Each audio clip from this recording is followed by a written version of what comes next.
Isfet Archives has adult language and violence and is not suitable for children. Listener discretion is advised.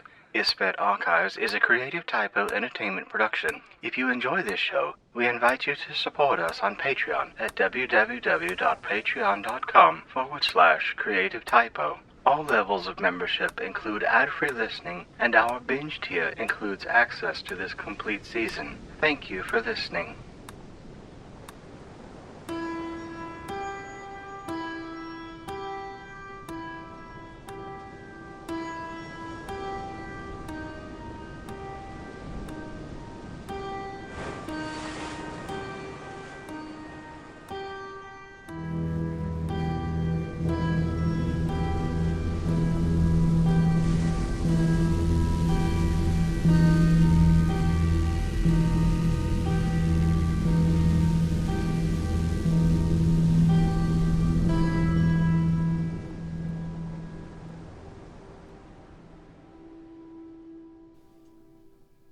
Chapter 17.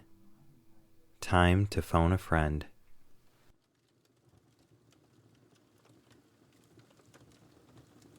So anyway, what's next? Is there anything possibly less horrific? I could tell you about the Bloodborne. They are less horrific, in a sense. Hastings, with the name Bloodborne? I highly doubt that, but go ahead. I believe we will both disagree with your presumption once I explain. I believe the name is quite appropriate. Is the name literal? Because the thought of creatures born of blood is pretty gross. Interesting opinion. It is not any more gross than how humans are conceived. Humans just as easily could have been called Ew, semen. no, stop. That's enough. Okay, I'm sorry. All right. I apologize if I made you uncomfortable. Nope. It's, forget it. It's, so what are the Bloodborne? They are a sentient species born of blood. They procreate through the passage of blood between sentients. So I did not do well in biology. Can you explain how that works? Well, if enough blood is transferred between person A, the person that is bloodborne, to person B, someone who is not bloodborne, but is compatible, then person B will soon become bloodborne. So it's like an infection, like a zombie movie. No, the bloodborne are not mindless. Okay, so like vampires? No, because they do not feed on people's blood. It is more like an earthworm. An earthworm? Some earthworms can be split in half. Instead of dying, both sides of the worm fill out the rest of their body and then continue on their way. The bloodborne are similar, but with blood. If enough blood is split between two entities, they will both be bloodborne. So, would it take over the second person's body? Yes. The bloodborne completely replaces the consciousness of the new body. The original host's consciousness is replaced. You mean they die? Yes. Their sentience is replaced. That sounds like something out of a horror movie. How many of these things are there? Calling them things is rude. They are bloodborne, and there are not many. When a bloodborne splits from the first host and into the second, their consciousness is one and the same, at least for that exact moment. They have all the same memories, opinions, and ambitions. The longer they are separated, the more those ambitions tend to deviate. Personal experience causes these deviations. For this reason, they try to procreate as little as possible. Okay. Sorry. Why do they think that's a reason to procreate as little as possible? The bloodborne are ancient. Their memories span back much longer than any of the other known sentients. They consider it unnatural to deviate too far from the origin. That is the bloodborne they consider to be the first and oldest. Huh. But wouldn't they all be the oldest if they're split from the same? Just like different versions of the oldest? It is not necessarily logical. It is more akin to a type of religion or set of values. Huh. Okay. Hastings, do you know any Bloodborne? I have met a few over my years. Have any tried to infect you? They are not an infection. And no, they could not enter my body if they tried. Nor could they enter yours. Why not?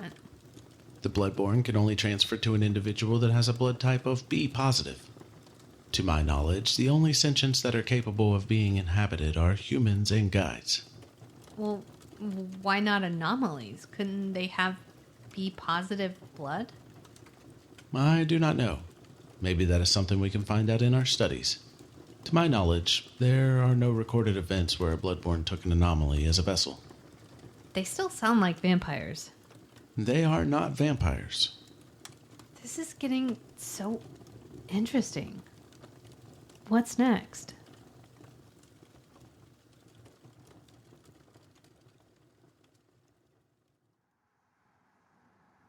Emily deactivated the cruise control, guiding the rental car toward the exit ramp off Interstate 94. The journey had been silent since her argument with Marcus had come to an abrupt end. As the car slowed, she glanced at the Harbinger. His wounds from their 2 altercations with the shifter were still fresh, and a physical reminder of their recent ordeals.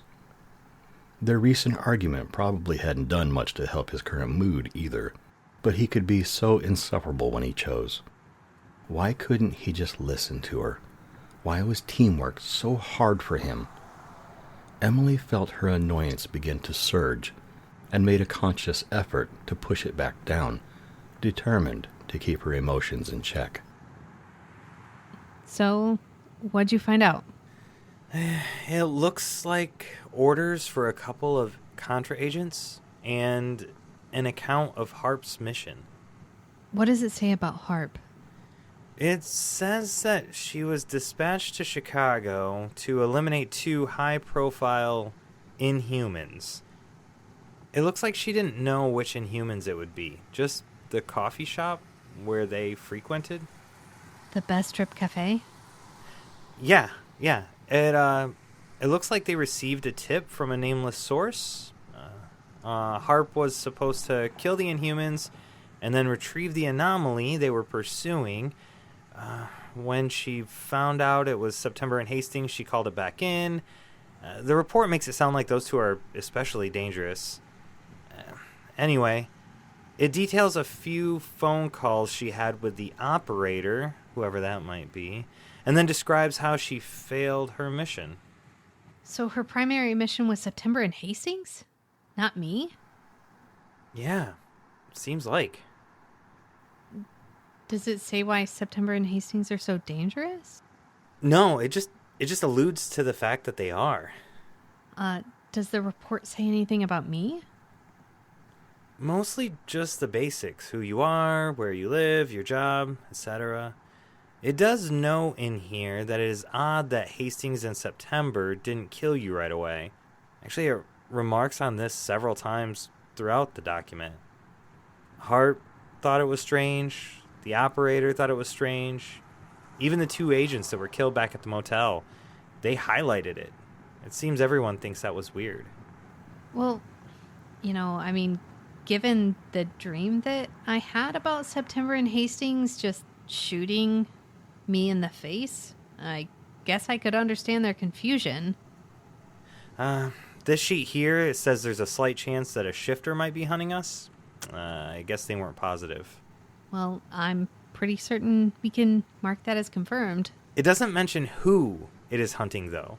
The sheet seems to think it would be hunting September. That could be the case. Shifters and guides don't really mesh, according to Hastings. Yeah, but it specifically asked for you back at the ranch. It seems like it's safe to assume that the Contra didn't unleash it on us. They barely mention it in the document. It's more like a beware the possibility type thing. So, there is somebody out to get us. We just don't know who. Emily? What? The last 2 pages in this file, They're about your friends, Amber and Sam. Are you serious? What does it say? It says that if the agents can't find you on their own, they are to eliminate Amber, and then Sam. They believe that their funerals would bring you out of hiding. What the fuck? They have everything on them, where they live and work. They have photos, cell phone numbers, and social media profiles. This looks fucking scary. I need to call Amber. I don't know if that's a good idea. I don't care. If she's in danger, it's my fault. She needs to know what's going on.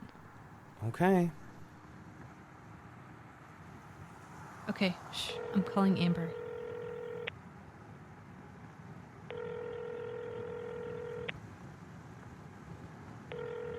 Hello? Hey, Amber. Em? Oh my god, where are you? Are you okay? Does Amber. someone have you? Amber, I'm fine. I promise. Tell me where you are and I'll come and get Amber, you. Just listen for a second. I'm fine, okay? I'm out of town with a friend, and we are both safe. Who? You don't know him. His name is Marcus. Marcus Baker? I know enough about him to know he's really dangerous, Em. Amber, please listen to me real quick. This is very important. I am listening. What? Marcus and I left town with Hastings in September. We're hiding from a secret organization that's been chasing us. They're called the Contra. The... what? What are you talking They've about? been hunting us, and they're trying to kill us.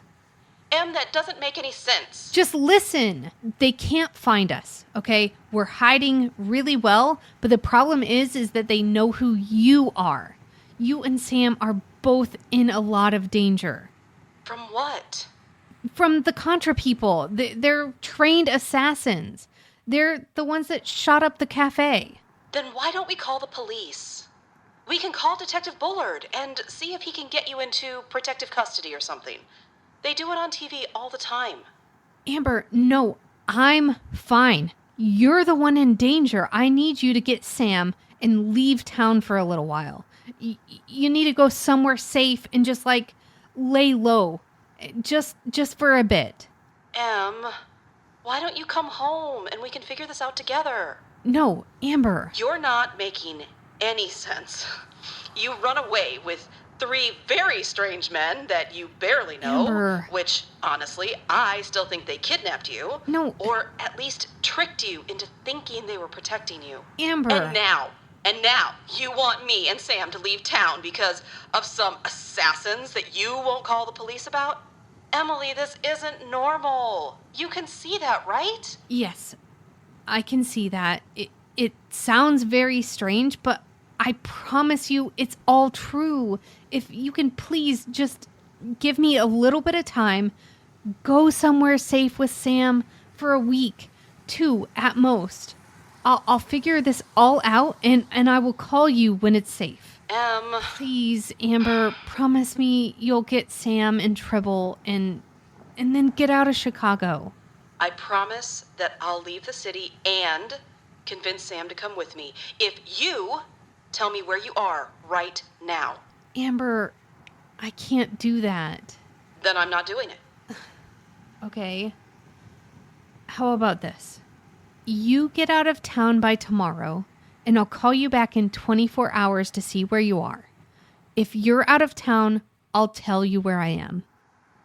Okay, Em. I'll get Sam and we'll go. But I expect you to call me tomorrow. I will. But I have to go now, Amber. Emily, wait! What? It's just you and Marcus? September and Hastings are... They left to check something out. They'll be back in a few days. I hope. Oh.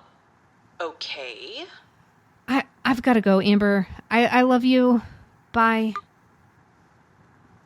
That seemed to go better than I thought it would. Only because you don't know Amber. We'll camp tonight, and then tomorrow we have to go back to Chicago. Why? I thought she agreed. She lied. She doesn't believe me. She doesn't believe that she's the one in danger.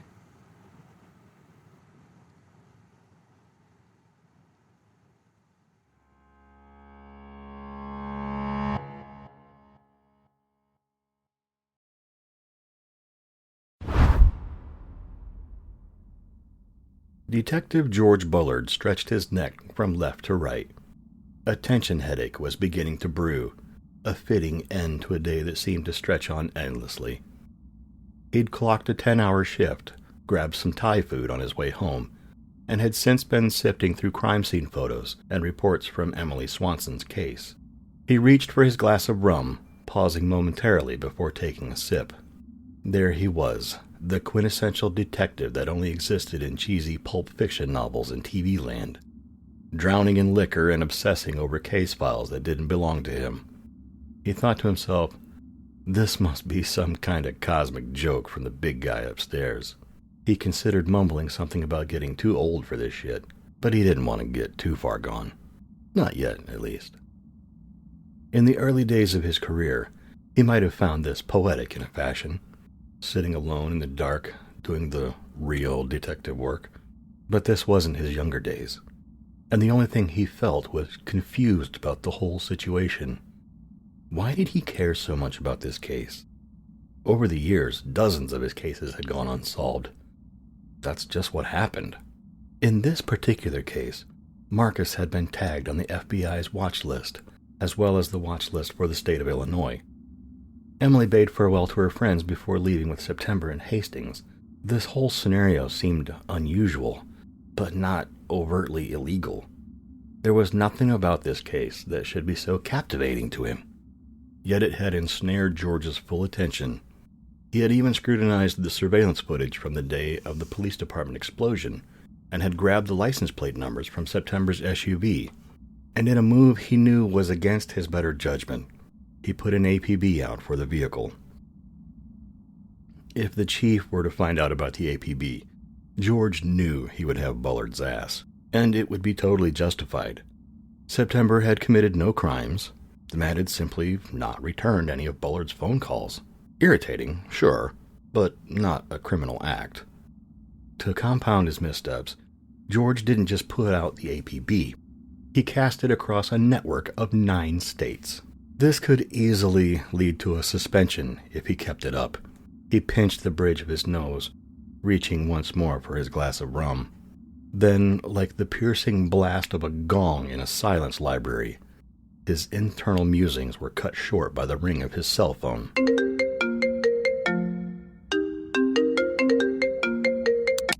Detective Bullard, how can I help you? Detective Bullard? Yes. Detective, this is Amber. Okay. Amber Lang? The one who's been following up about the Emily Swanson case? Yes, Amber. I know who you are. What can I help you with? I just spoke with Emily. Oh, that's great. Is she doing well? She's with Marcus Baker, the killer. Did she tell you where she was, or give you any information about her location? No, she only told me that someone was trying to kill me and Sam. What?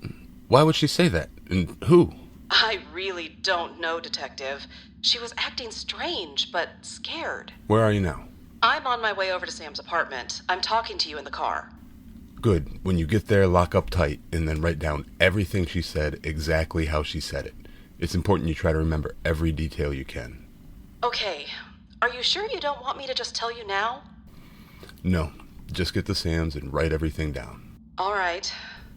Amber, do you think Emily was being serious? Do you feel that you and Sam are in danger? I feel like she thinks we are, but no, I don't think Sam and I are in danger. Good.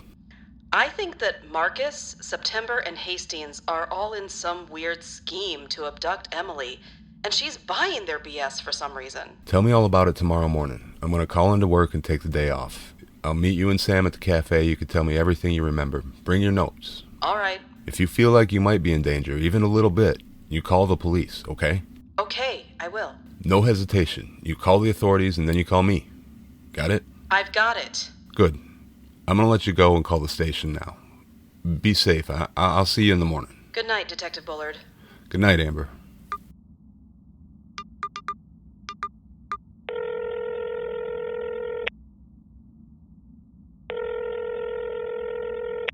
Well, speak of the devil and he shall appear. Hey, Davis. I guess he shall call in this case. What's up, Bullard? Yeah, I'm going to take the day off tomorrow. Sick day.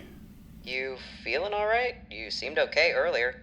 Yeah, I'm okay. It's someone else, not me. I still need to take the day. Roger that. I'll leave the cap a note real quick. You still at the station? Yeah, the husband picked me up for dinner after work, and I stopped by to pick up my car and a couple things off my desk. Well, don't work too hard. I never do. Funny you called when you did, though. Why's that? I was just bitching to Jennifer about how people keep thinking I must be your mailman. I found another file on my desk for you. Just toss it on my stack. I'll look at it when I get back. Can do. Just so you know, though, it's a hit on APB you put out. Anything serious, or can it wait? What's it say? Looks like a black SUV registered to 1 September Smith. Where? Looks like they found it at the scene of a crime. Sorta. Sorta? It was a motel in Montana. It looks like it collapsed into a sinkhole. The motel, not the car. It destroyed the whole frickin' building. You send me that address? Yeah, I'll text it to you. Thanks. You sure you don't want any help? No, you're the best. Tell the husband I said hi. Alright. Good luck with your sick friend tomorrow. Yeah, thanks. Good night. September wore a toothy grin while Hastings relayed the details of his conversation with Dean. When the guide had first arrived, he was clearly distraught. Sharing with Hastings his tale of the altercation he had with the two Contra agents, however, the news of the conversation with Dean seemed to transform him, his mood shifting to one of almost radiance. Hastings noted the visibly dramatic change in September's demeanor, but said nothing. Instead, the chronicler finished his report and then turned his attention to the array of books on his table. He had only a limited amount of time with the restricted scrolls, and Hastings didn't want to waste a single moment. At least one of us has some good news.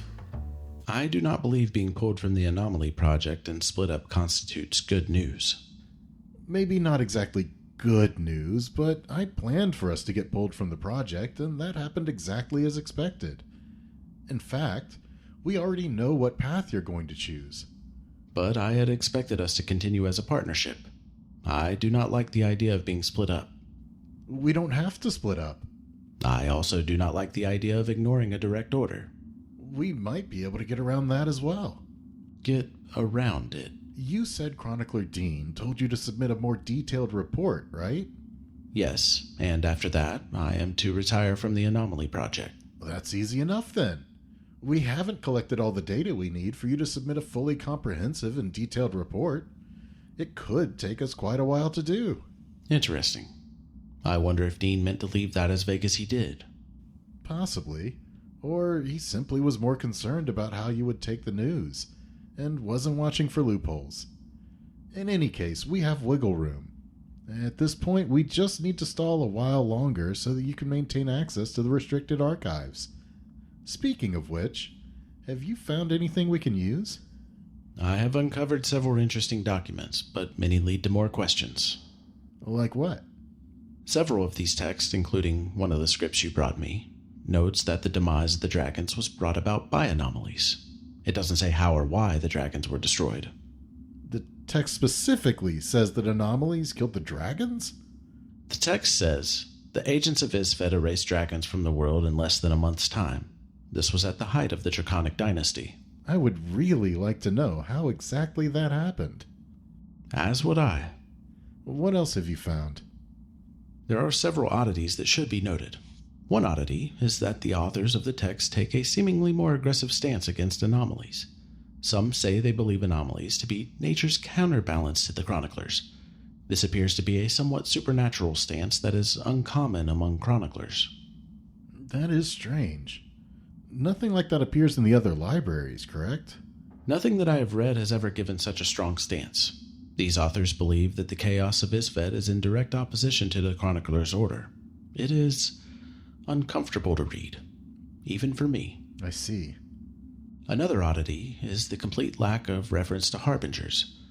There are no mentions of harbingers or seers of any sort in the text, so either harbingers are a new evolution, or they have specifically been omitted. Why would they be omitted? Well, that doesn't make sense to me. I do not know. Anything about anomalies being kept alive for study or research? Not specifically. There are no accounts of anomalies living past the age of 30. All accounts that mention an anomaly nearing that age also mention a catastrophic Isfet event. They grow in strength until the Isfet is too much to contain and then detonate? That is a way to describe it. Well, we have a while before Emily nears 30, and with the help of Marcus, maybe we can help her get past that milestone. I did find something else. What's that? It's a book from the Isfet Archives, but it is written concerning the acts of guides. Guides? Yes. According to the text, the guides played a major role in the 9 Crusades. How so? According to the text, the Crusades began as a manipulation of humans by the guides in order to find and kill anomalies. The repercussions of these acts were miscalculated by both guides and chroniclers at the time, though chroniclers were not as engaged back then. The humans' ability to embrace mythology, coupled with their thirst for power and wealth, caused millions of unnecessary deaths. How did we not know about this? If this is the case, this seems like something we should definitely be educated in. It is considered one of the greatest shames of the chroniclers, so it is restricted. Why is it a shame to the chroniclers if the guides were the ones that ignited that fire? It was shameful because the chroniclers should have better assessed the situation. The guides share their portion of the blame, but the chroniclers either miscalculated the fallout or ignored the risk. It is speculated that the death toll from the Crusades was higher than if the anomalies were left to age uninterrupted. This was a dark time for not only the humans, but also for the chroniclers and guides. Is that why the guides and chroniclers must be coupled now? Correct. The book remarks that the two parties must hold each other to a higher standard. The guides must adhere to the knowledge of the chroniclers, and the chroniclers must engage with the rest of the sentients. It still seems like the guides should bear more of the blame for those events. The chroniclers didn't instigate the slaughter of millions. Inaction has always been a flaw among chroniclers, in my personal opinion. We know what is happening is wrong, and yet we do nothing, much like today, with the continual extermination of anomalies. Maybe. We could be the ones in the wrong this time. The anomalies wiped an entire species off the face of the earth, and we have no idea how. We need to find out why they're to blame. How are they responsible? And how did they do it? September. It sounds like someone is knocking. Yeah, I'll get it.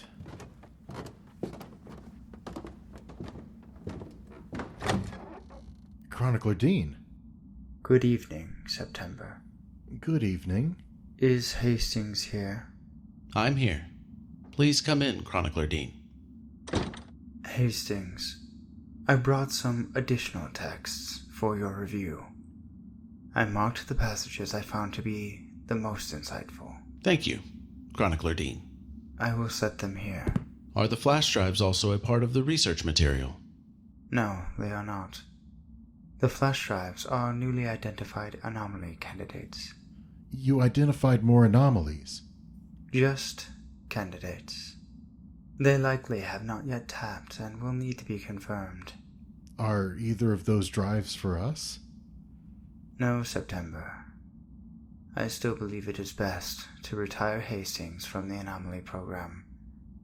I am delivering these books while on my way to the strategy room. Oh, I see. Chronicler Dean, before you go, did you see the report that I submitted about the Contra operatives in the city? Yes. I read the report shortly after it was completed. Are you taking any steps to secure the archives? It seems like the Contra are really close. I would suggest hiring additional security details and bolstering building defenses. Thank you for your recommendation, September. But I do not believe that to be necessary. You don't? If the Contra are that close, the archives are in danger. The Contra might already know where we're hiding. September, your concerns are noted. Be assured, we have every legal right to operate in the city. We are partially funded by the local government sponsorship. We have our standard security guards active, and the chroniclers on site will be notified of the potential risk. And what if they find this place and start following chroniclers when they leave the building? They could pick your people off one by one. September. The majority of the chroniclers here are not anomaly hunters. They've received no combat training and are not equipped to deal with Contra agents. It is too dangerous to just ignore the Contra. September, enough. I will take care of the chroniclers. I appreciate your service over the years, and your concerns are well noted. Hastings, I will take my leave now. Please let me know when you have finished those books. Yes, Chronicler Dean. Goodbye. Emily Swanson is voiced by Tisha Zang. Hastings is voiced by Adam Culbertson. Marcus Baker is voiced by Nico Rodriguez. Amber Lang is voiced by Nari Kwok. Detective George Bullard is voiced by Tony Kinney. Detective Davis is voiced by Glenn Michael Saxton. September is voiced by Richard Collins. Chronicler Dean is voiced by Seamus Rodriguez and narrated by Michael Cole. Isfet Archives was written by Nico Rodriguez in collaboration with Tisha Zang. Isfet Archives is a Creative Typo Entertainment production. Find out more about our show at www.creativetypo.com. A very special thank you to our executive producers from Patreon, Nick Mead and Patrick T. Arsenal.